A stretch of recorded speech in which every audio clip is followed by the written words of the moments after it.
All right, well, today we're diving into the world of celebrity perception, and we've got a really interesting source to work with. Sounds intriguing. What have we got? So Vanity Fair recently published this article about Meghan Markle, and it's packed with, well, let's just say insider gossip from her time at Spotify.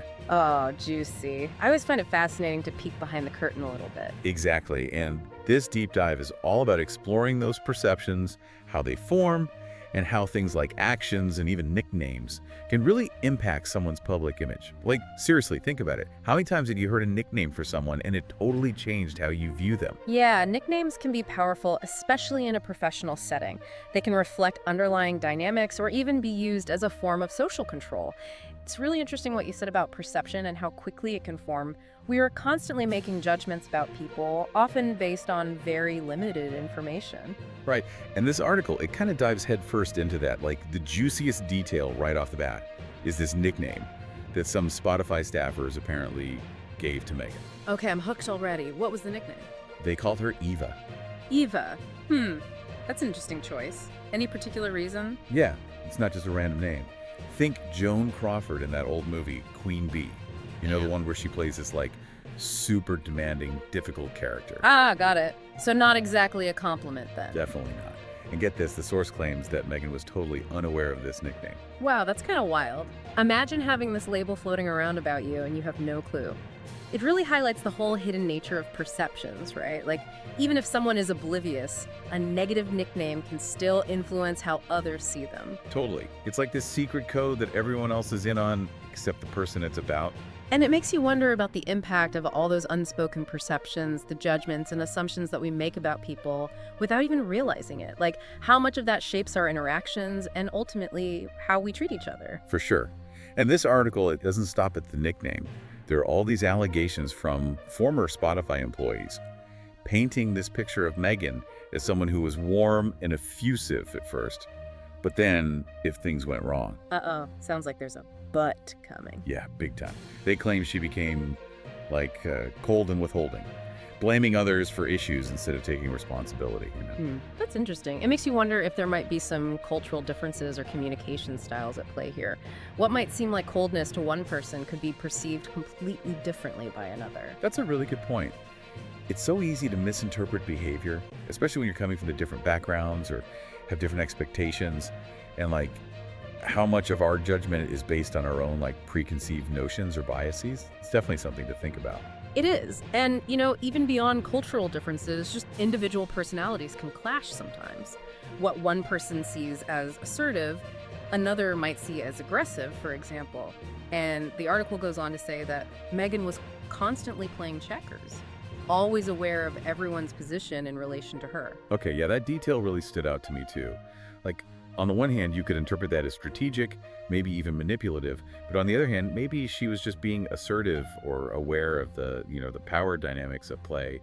It's a tricky one to decipher. Right, and that's why it's so important to be careful about jumping to conclusions based on one interpretation.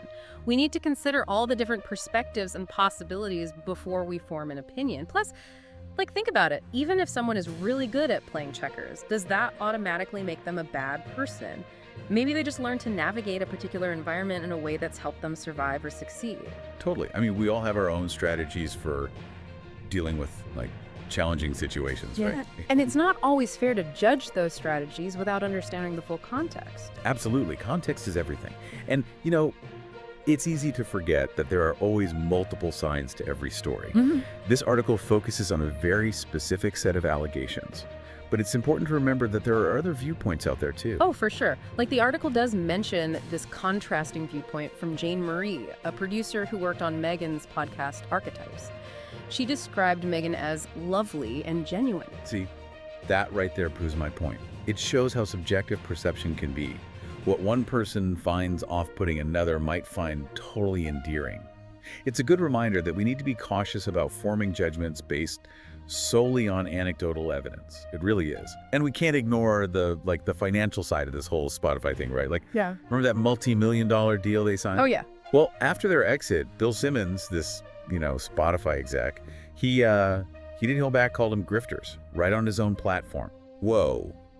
Okay, grifters, that's a strong word. It is. What do you think was going on there? Like, was he just frustrated or... It's hard to say, but I mean, it kind of gives you a glimpse into those like power dynamics, in the media world. Right. You've got these like huge figures like the Sussexes, and Yeah. they're expected to deliver, especially with that kind of financial, investment. Yeah. And then you've got execs like Simmons who have a lot of influence and aren't afraid to, speak their mind. No kidding. It's a reminder that the entertainment world is a business at the end of the day. Totally. And sometimes business gets messy. Right. Yeah. But let's move beyond, the money for a second, get back to the creative side.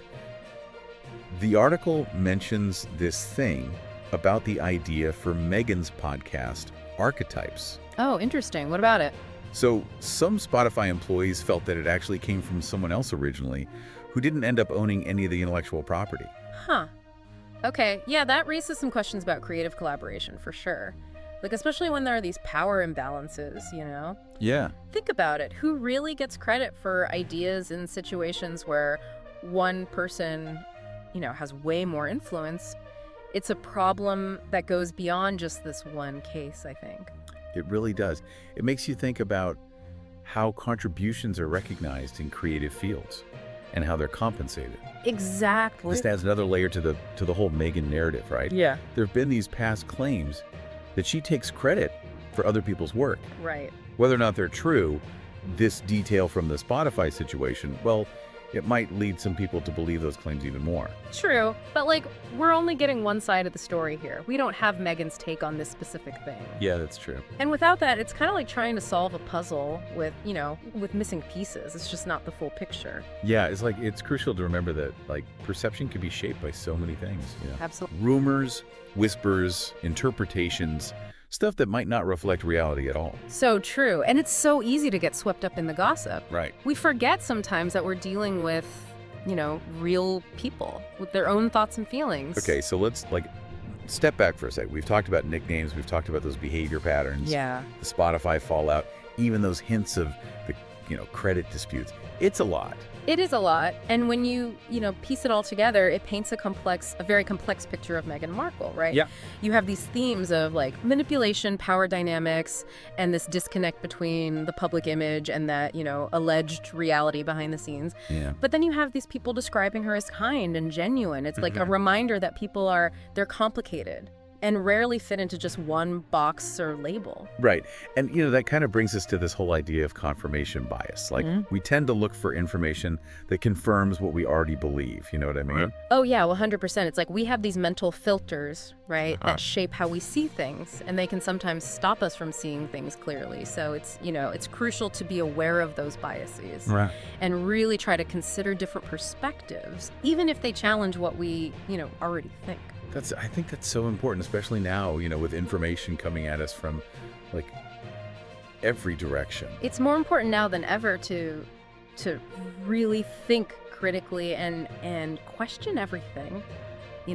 Don't just take things at face value. Right. Dig deeper, consider the source. Yeah. Be open to the possibility that you might be wrong. Okay, so we've dug into the idea of perception, those narratives, and why it's so important to think critically. Right. So where do we go from here? What's next? Well, I think the next step is to really look at the psychology of this whole situation. Okay. What are the motivations behind these perceptions and behaviors? And what can we learn from this case study about how humans just judge and label each other? Ooh, that sounds fascinating. Right. Let's do it. All right, so we're back and ready to kind of wrap up this deep dive into, the world of Meghan Markle and all those perceptions that just seem to swirl around her. It's been a journey, hasn't it? It really has. From those nicknames to the whole Spotify thing and all those alleged, tensions and stuff. It's we've uncovered a lot, I think. Yeah. So as we come to the end here, I'm curious, what are your biggest takeaways from all this?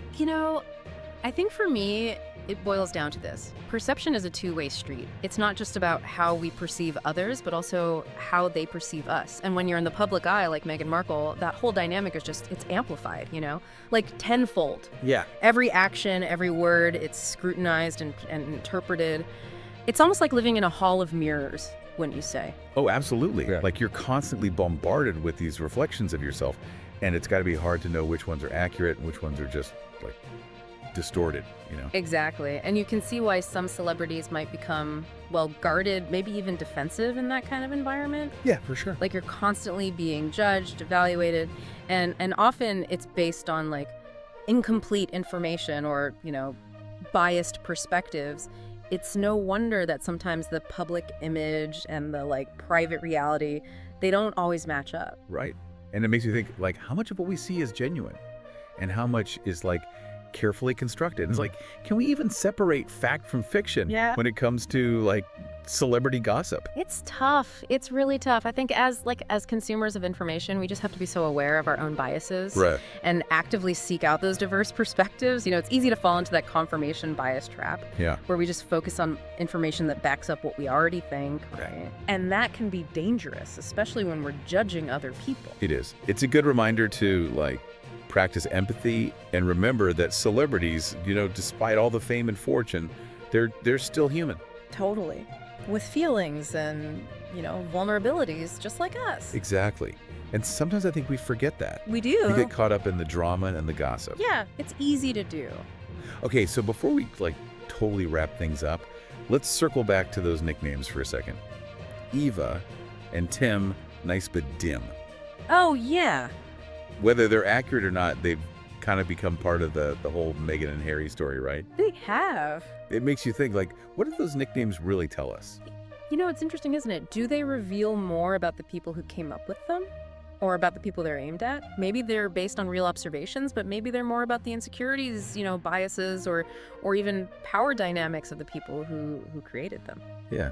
I mean, it highlights that human tendency to label and categorize, right? Yeah. Like we try to simplify complex individuals, just fit them into these neat little boxes. Totally. It's like a defense mechanism, By putting a label on someone, we think we understand them, like we can predict how they'll act. Right. But really, it often tells us more about our own need to control things and have that certainty than it does about the person we're labeling. So as we wrap up this deep dive, what's the key takeaway for our listeners? What do you hope they come away with? Well, I think it all comes back to critical thinking, Oh, yeah, absolutely. In this world, we're just bombarded with info from all sides. And it's so important to be, discerning, Question your sources, be aware of your own biases, and always be open to the possibility that there's more to the story than you see at first. Beautifully put. It's a reminder that the world is full of nuance and complexity, and that's what makes it so fascinating. We need to approach everything, from celebrity gossip to world events, with a healthy dose of skepticism and an open mind. Love that. A healthy dose of skepticism. Right. Who knows? Maybe there's little Eva and Tim nice but dim in all of us, right? Maybe there is. The key is to recognize it in ourselves. Yeah. And try to have a more balanced, a more compassionate understanding of the world around us. Perfectly said. Thanks for joining us on this deep dive. It's been a good one. And we'll be back soon with another captivating topic, so stay tuned.